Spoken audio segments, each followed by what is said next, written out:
오늘 말씀 하나님의 말씀은 빌레몬서 1장 말씀입니다. 빌레몬서 말씀 교독하여서 읽겠습니다. 그리스도 예수를 위하여 갇힌 자 된 바울과 및 형제 디모데는 우리의 사랑을 받는 자요 동역자인 빌레몬과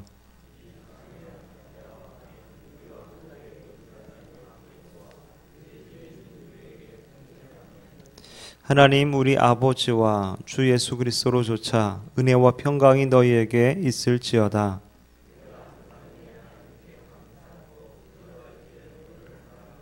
주 예수와 및 모든 성도에 대한 내 사랑과 믿음이 있음을 들음이니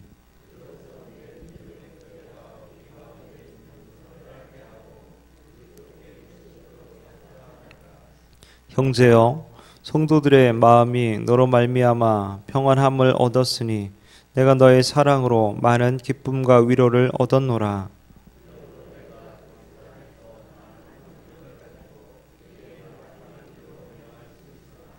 사랑을 인하여 도리어 간구하노니 나이 많은 나 바울은 지금 또 예수 그리스도를 위하여 갇힌 자 되어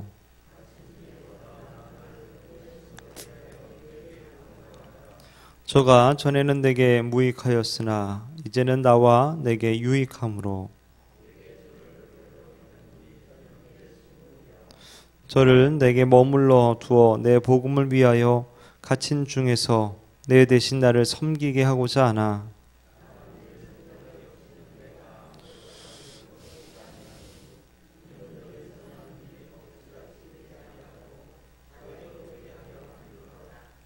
저가 잠시 떠나게 된 것은 이를 인하여 저를 영원히 두게 함이니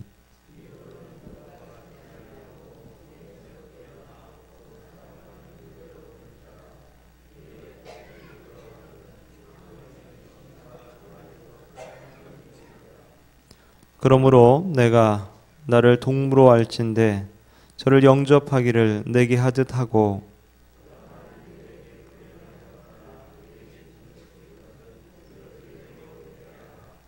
나 바울이 친필로 쓰노니 내가 갚으려니와 너는 이 외에 내 자신으로 내게 빚진 것을 내가 말하지 아니하노라.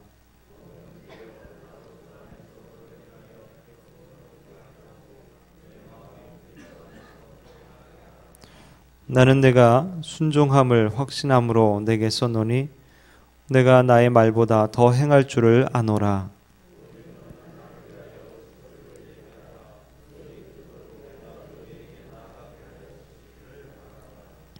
그리스도 예수 안에서 나와 함께 갇힌 자 에바브라와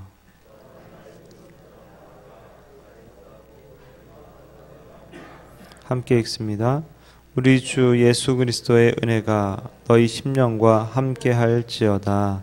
아멘. 빌레몬서는 감옥에 갇힌 사도 바울이 사랑하는 동역자 빌레몬에게 빌레몬의 집에서 도망친 노예 오네시모를 용서해 주라는 사랑의 편지입니다. 오네시모라는 종이 어느 날 집주인 빌레몬의 돈을 훔쳐서 도망쳤습니다. 그러다가 어떤 다른 일로 인해서 잡히게 되고 감옥에 가게 된 것이죠. 근데 하필이면 사도 바울이 갇힌 감옥에 들어오게 되었습니다. 그러니까 이제 어디 도망도 가지 못하고 꼼짝없이 사도 바울의 가르침을 받게 됩니다. 그는 바울의 가르침을 통해서 완전히 변해서 진실한 사람이 되었고 유용한 사람이 되었습니다. 그렇지만 사도 바울은 오네시모가 빌레몬의 노예였다는 그 사실을 알고는 오네시모를 빌레몬에게 보내어서 용서를 받고 다시 오도록 했습니다. 그러면서 오네시모를 그냥 보내지 않고 오늘 이 빌레몬서를 사랑의 편지로 적어서 함께 보낸 것이죠. 오늘 말씀을 통해서 우리가 한 세 가지를 함께 나누며 교훈을 얻고자 합니다. 첫 번째는 복음은 쓸모없는 사람도 유익한 자로 바꾸어 놓습니다. 11절에 보면 저가 전에는 내게 무익하였으나 이제는 나와 내게 유익함으로 이 오네시모라는 이름의 뜻은 원래는 유익한, 유용한 이런 뜻이지만 실제 복음을 알기 전에는 그는 이름과는 정반대로 정말 무익한 그런 사람이었습니다. 그러나 그가 바울을 통해서 복음을 알고 난 이후에 그의 이름대로 바울뿐만이 아니라 빌레몬에게도 유익한 자가 되게 된 것입니다. 이처럼 복음은 쓸모없는 사람조차 유익한 자로 바꿔놓는 놀라운 힘과 능력이 있는 것이죠. 우리가 잘 아는 어거스틴도 복음으로 인해서 무익한 자에서 유익한 자로 변화된 사람 중에 하나입니다. 어거스틴이 30세가 되어서까지 마니교라는 이단 사상을 따랐고 그의 삶 가운데는 방탕함이 있었습니다. 그러던 어느 날 어머니 모니카의 눈물의 기도를 통해서 결국 말씀을 깨닫게 되고 회심하게 되고 위대한 신학자고 또 사상가고 저술가가 되어서 지금까지도 교회와 성도들에게 많은 유익을 끼쳐주는 그런 사람이 된 것입니다. 또한 바울은 어떻습니까? 그도 본래 교회를 핍박하던 쓸모없는 인간이었습니다. 그는 죄인 중에 내가 괴수다라고 스스로 고백할 정도로 복음을 알기 전에는 무익한 자였습니다. 그런데 그가 하나님의 은혜로 복음을 알고 난 뒤로 모든 사도들보다 더 많이 수고하는 유익한 종으로 바뀌게 된 것이죠. 이 모든 것이 다 복음의 능력을 드러내주는 증거입니다. 진정 하나님의 복음은 쓸모없는 사람을 변화시켜서 세상에 유익을 주고 하나님께 유익이 되는 그런 사람으로 변화시키게 되는 것입니다. 그래서 우리가 어떤 사람을 함부로 판단하거나 정죄하면 안 될 것이죠. 특히 복음을 전할 때 사람을 구별하지 말아야 합니다. 비록 그가 죄인이고 살인자일지라도 그 안에 복음이 들어가면 그 복음으로 말미암아 놀라운 변화를 일으키게 된다라는 것이죠. 두 번째로 성도는 가장 선한 결과를 위해 가장 선한 방법을 취해야 합니다. 13절 14절 보면 저를 내게 머물러 두어 내 복음을 위하여 갇힌 중에서 내 대신 나를 섬기게 하고자 하나 다만 내 승낙이 없이는 내가 아무것도 하기를 원치 아니하노니 이는 너의 선한 일이 억지같이 되지 아니하고 자의로 되게 하려 함이로라. 이 짧은 부탁 속에 이 바울이 일을 처리하는 데 있어서 소중한 원리가 들어가 있는 것을 보게 됩니다. 바울은 오네시모가 주인인 빌레몬에게 갔다가 다시 로마로 자신에게로 이제 돌아와서 사역을 함께 하기를 그렇게 기대를 하고 있습니다.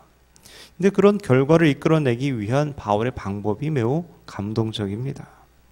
바울은 오네시모가 비록 빌레몬의 종이었다고는 하나 여러 가지 면에서 볼 때에 빌레몬의 허락이 없이도 오네시모를 자신의 동력자로 둘 어떠한 권한과 그만큼의 위치가 있었습니다.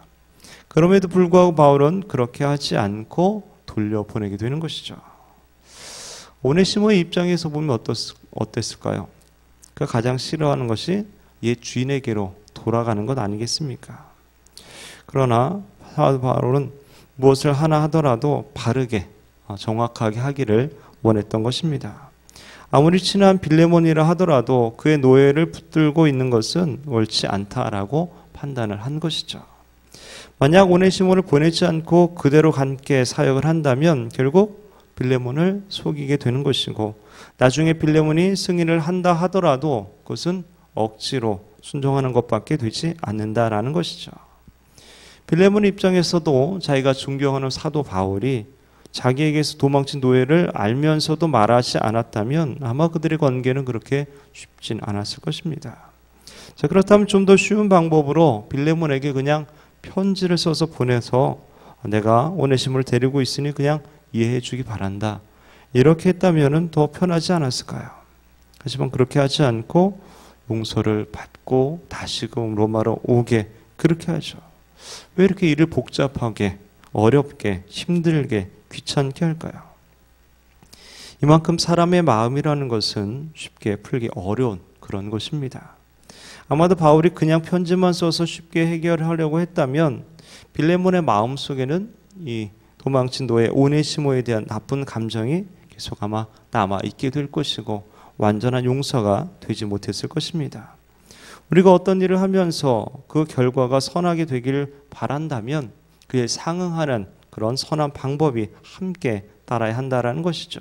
그것이 좀 귀찮고 어렵고 복잡한 일이라 해도 그것이 어려운 일을 바르게 해결하는 지름길이 된다라는 그런 믿음을 우리가 가져야 되는 것입니다. 세 번째로 하나님의 섭리를 발견할 때 잘못한 사람도 용서할 수 있게 됩니다. 15절 보면 저가 잠시 떠나게 된 것은 이를 인하여 저를 영원히 두게 함이니. 바울은 주인에게서 도망친 노예 오네시모가 자신을 통해서 구원을 받게 되고 또 헌신하게 되는 것을 보면서 하나님의 섭리를 생각을 하게 되는 것이죠. 또 알고 보니까 자신과 너무나 절친한 성도의 노예였다는 사실을 또 보면서 하나님의 인도하신 그런 섭리가 있구나라는 것을 생각을 하게 된 겁니다. 그래서 바울은 오네시모가 도망치도록 하나님께서 허용하신 이유는 구원받고 한 형제가 되어 영원히 함께하기 위함이라고 그렇게 표현하면서 빌레몬 역시 그것을 통해 하나님의 섭리를 인정하고 또 오네시모의 잘못된 과거를 용서할 것을 암묵적으로 권고를 하고 있는 것이죠. 그럼 하나님의 섭리란 무엇입니까? 하나님께서 하나님의 뜻을 이루기 위해서 모든 피조물들에게 행하시고 특히 우리 성도들의 삶 가운데 끊임없이 간섭해 주시는 것입니다. 그것은 하나님의 선하신 손길이고 또한 보살핌인 것이죠. 물론 우리는 우리 나름대로 최선을 다해서 노력을 해야 합니다. 그러나 우리의 힘으로 이룰 수 없는 부분이 많다는 사실을 우리가 솔직히 인정할 때 우리는 하나님의 섭리를 생각하고 그것을 받아들일 수 있게 되는 것이죠. 요셉은 형들의 시기를 받아 애굽의 종으로 팔려갔습니다. 어린 시절 형들로부터 당한 어떤 죽음과 같은 그 버림의 고통은 절대 잊을 수가 없었을 것입니다. 그런데 그렇게 어떤 단단하게 굳어진 그런 증오의 쇠사슬도 결국 깨져나가고 말게 되죠. 왜 그랬을까요? 무엇 때문에 그랬을까요? 바로 하나님의 섭리에 대한 깨달음이 있었던 것이죠. 그래서 창세기 45장에 보면 이런 이야기를 하죠. 당신들이 나를 이곳에 팔았으므로 근심하지 마소서, 한탄하지 마소서. 하나님이 생명을 구원하시려고 나를 당신들 앞서 보내셨나이다. 그런즉 나를 이리로 보낸 자는 당신들이 아니요 하나님이시라. 요셉이 하나님의 섭리를 발견했을 때에 그 형들을 용서할 수 있게 되는 것이죠. 사랑하는 성도 여러분, 복음은 무익한 자를 유익한 자로 만듭니다. 복음 앞에서 복음 안에서 유익한 자로 변화되게 되는 것이죠.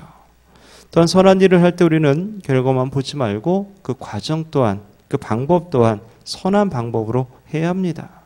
뭔가 좀 복잡하고 귀찮다 하더라도 하나님이 원하시는 기뻐하시는 방법으로 해야 하는 것이죠. 또한 어렵고 힘든 상황일지라도 그 상황 가운데 함께 하시는 하나님을 생각하면서 하나님의 뜻과 하나님의 계획을 물으며 하나님의 섭리를 발견할 수 있어야 합니다. 바라기는 하나님의 시각과 하나님의 방법으로 살면서 하나님과 모든 사람들에게 유익을 끼치는 귀한 자로 쓰임받게 되기를 주님의 이름으로 축원합니다.